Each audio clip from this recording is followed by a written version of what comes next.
Didn't you just love the picture? I did, but I just felt so sorry for the creature. The phone didn't just ring. It rang long enough that something felt wrong, not obvious at first, just enough to make you pause, because someone should have answered, someone always does. But this time no one did, and that's where it starts to feel off, because from the outside everything looked normal. Lights on, curtains closed, nothing disturbed, no sign that anything had gone wrong, and that's exactly what makes it worse. Because when everything looks normal it usually means you're already too late. Hours passed before anyone decided to check, and by then the story was already being shaped into something simple, something easy to accept, an overdose, a tragic ending, case closed.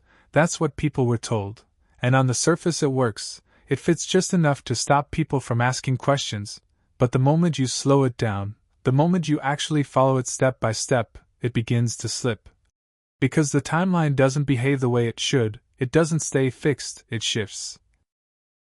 Quietly, just enough that you start to notice it. There are calls that don't line up, moments that don't have clear explanations, and a stretch of time where no one can say exactly what happened. At first it feels small, easy to ignore, but then you look again, and those details don't disappear, they build. And once they start building, the story stops feeling simple, it stops feeling complete, because if everything was normal, it wouldn't look like this, it wouldn't feel like this, and that's where it changes, because this isn't just about how Marilyn Monroe died, it's about why the closer you look at that final day, the less it makes sense. Before that final day turned into something people still question decades later, Marilyn Monroe had already become something much bigger than herself, not just a person but an image that felt almost untouchable, the blonde hair, the controlled smile, the way every appearance seemed effortless. Like nothing ever slipped out of place. She wasn't just famous, she was constructed, shaped into a version the world could believe in completely. A symbol of beauty, success, control, the kind of life people assume must come with stability. But that image only works if you never look too closely, because underneath it, things didn't move the same way. She struggled with sleep, relied on medication just to function, and had moments where her behavior didn't match the version people thought they understood, sometimes focused, sometimes distant, sometimes there and then suddenly not, and the people around her noticed it.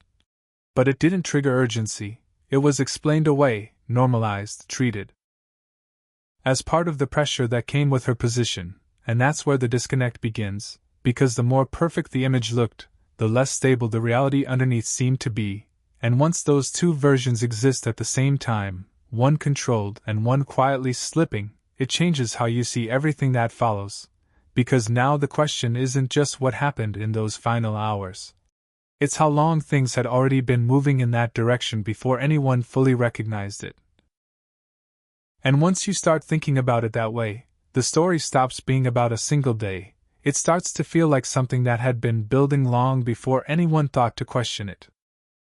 The final 24 hours didn't begin with anything that looked urgent, and that's exactly what makes it easy to miss, because in the days leading up to that night, everything still appeared manageable on the surface. But underneath, small shifts were already happening. She missed commitments, appeared inconsistent, and according to some accounts, her mood and focus weren't stable in the way people expected, not dramatically different.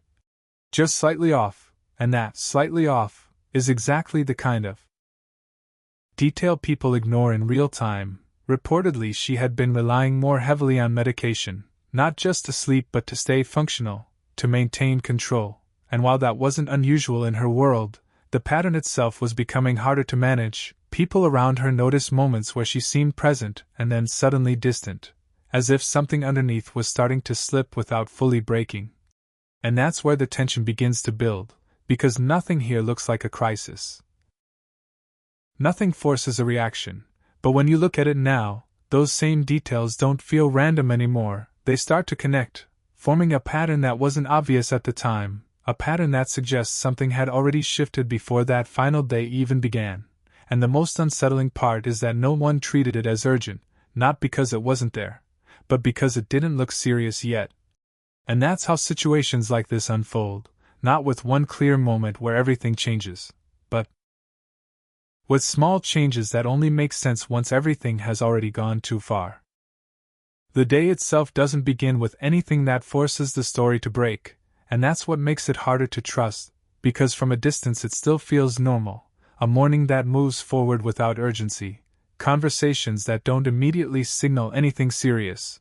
But this is where the structure starts to shift, because depending on which account you follow, the tone of that day isn't consistent. Some describe her as calm, controlled, functioning well enough that nothing seemed out of place, but other accounts suggest something different, something less stable, a voice that didn't sound fully present, responses that felt slightly disconnected, and once those two versions exist at the same time, the story stops being clear. Reportedly, there were phone calls that day, conversations that carried weight, though the exact details aren't fully aligned across sources, and that lack of clarity becomes important. Because if something significant happened in those conversations, it wasn't recorded in a way that allows it to be fully understood now. As the day moves forward, everything still appears to hold together on the surface. But underneath, something begins to shift, not dramatic, not sudden, just enough to create a sense that things aren't fully stable, and by the time the afternoon turns into evening, the timeline starts to lose its precision. It stops feeling like something you can follow step by step and starts feeling like something you have to interpret, and that's the turning point, not because one moment changes everything, but because from this point on, the story no longer moves in a straight line. It starts to branch into versions that don't fully align, and once that happens, every detail that follows becomes harder to accept without question, because you're no longer looking at one clear sequence, you're trying to make sense of multiple perspectives that don't fit together. And that's where the uncertainty begins to take hold.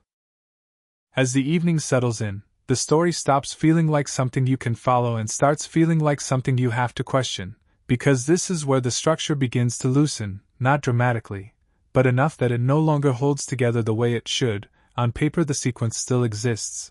There are events, there are calls, there are reported moments that should connect. But when you look closely, they don't fully lock into place. The official version remains simple: she was at home, she was alone, and at some point the medication became too much, but that explanation depends on everything leading up to it being consistent, and that's where it starts to break, because the details don't fully support that level of clarity. Reportedly, there were phone calls that evening. Some suggest she reached out, others indicate she received calls, but the exact order, the timing, and the tone of those interactions aren't fully aligned across sources. And when something as basic as who she spoke to last becomes unclear, it introduces doubt into everything that follows. Then there's her state of mind, which also doesn't settle into a single version. Some accounts describe her as coherent, able to communicate, while others suggest something more fragile, less stable, and without a consistent understanding of her condition in those final hours. It becomes difficult to interpret her actions with certainty.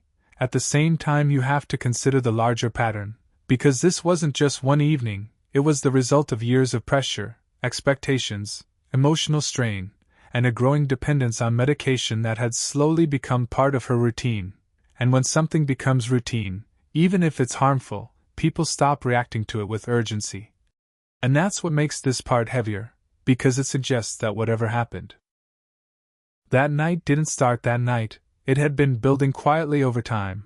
But even with that context, the final hours still don't settle into something complete. Instead, they leave space where details don't fully connect, where interpretations begin to diverge, and where the more you try to make sense of it, the more you realize that the pieces don't form a clean picture, they form something that feels unfinished. Not because information is entirely missing, but because what exists doesn't align in a way that removes doubt. By the time night fully settles in, this is where the story should become the clearest, because everything is now reduced to one space, one person, one sequence. But instead, this is where it becomes the hardest to hold on to, because the timeline doesn't tighten, it begins to feel unstable. According to the official version, she was alone, no interruptions, no external involvement, just a progression that led to an overdose. And on the surface that sequence works, but the moment you slow it down, it doesn't behave the way it should. There are still questions that don't have fixed answers, starting with something simple. Who was the last person to speak with her? That detail should not change. it should be clear, but depending on the account it shifts slightly, not enough to completely break the narrative, but enough to weaken it. Then there's the issue of timing, when exactly things went wrong, when exactly she was discovered. And what happened in the space between those moments? Those gaps matter, because they define how the entire sequence is understood. And here those gaps don't feel controlled, they feel loose. Reportedly, there were signs that something wasn't right before the situation was fully recognized, but the response wasn't immediate, it took time, and that delay becomes difficult to ignore, because if everything was unfolding in a predictable way, it should have been noticed sooner. As the night moves forward, the structure continues to blur, details exist, but they don't connect in a way that feels complete, instead they overlap, creating uncertainty rather than clarity. And this is where the feeling changes again.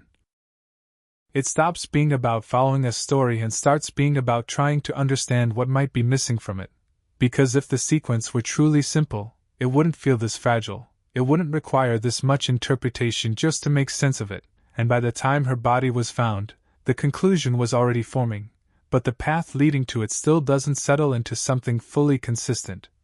And once you reach this point, it becomes difficult to return to a version where everything fits neatly together, because it doesn't, and the more you look at it, the clearer that becomes.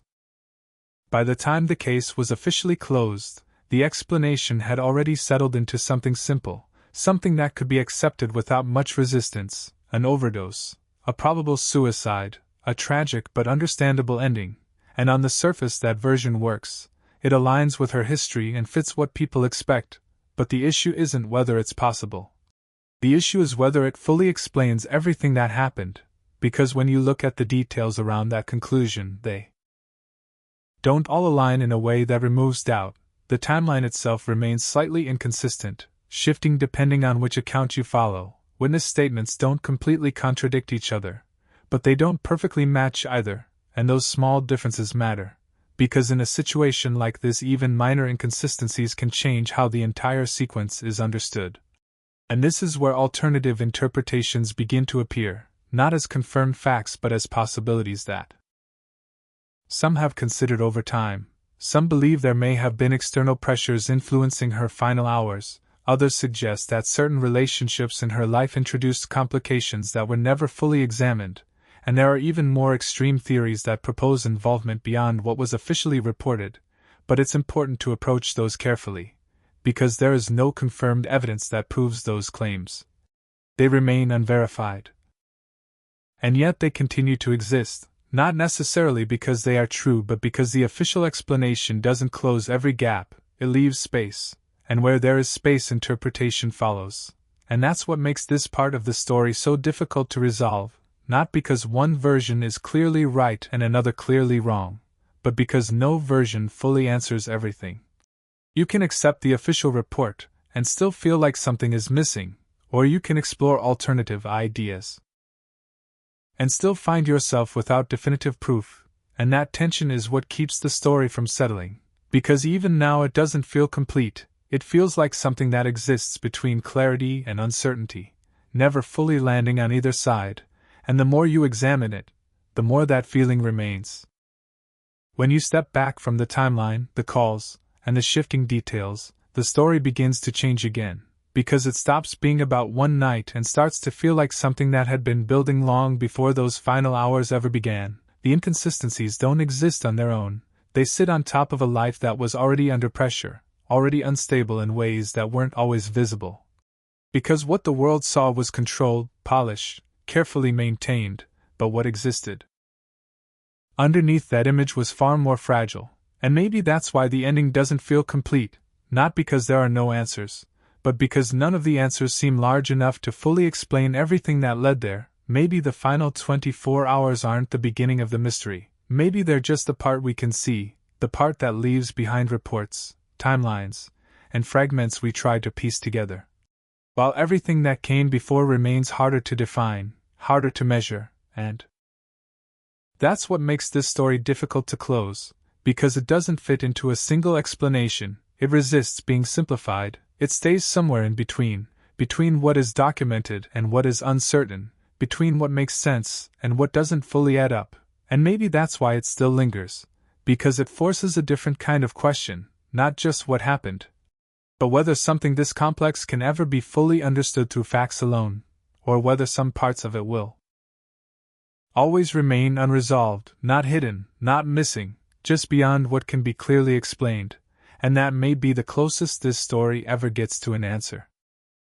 Some stories end when the explanation is written down and accepted, but this isn't one of them, because even after everything you've just seen, the same feeling remains, not certainty, not clarity, but a quiet sense that something doesn't fully add up, and if you find yourself thinking about it, replaying those details, trying to connect what doesn't quite connect, then you're already part of the reason this story hasn't faded. So if you're drawn to stories like this, the ones that don't give you everything, the ones that leave you with more questions than answers, then stay with us. Because sometimes the most powerful stories aren't the ones that are solved, they're the ones that stay with you long after they're over.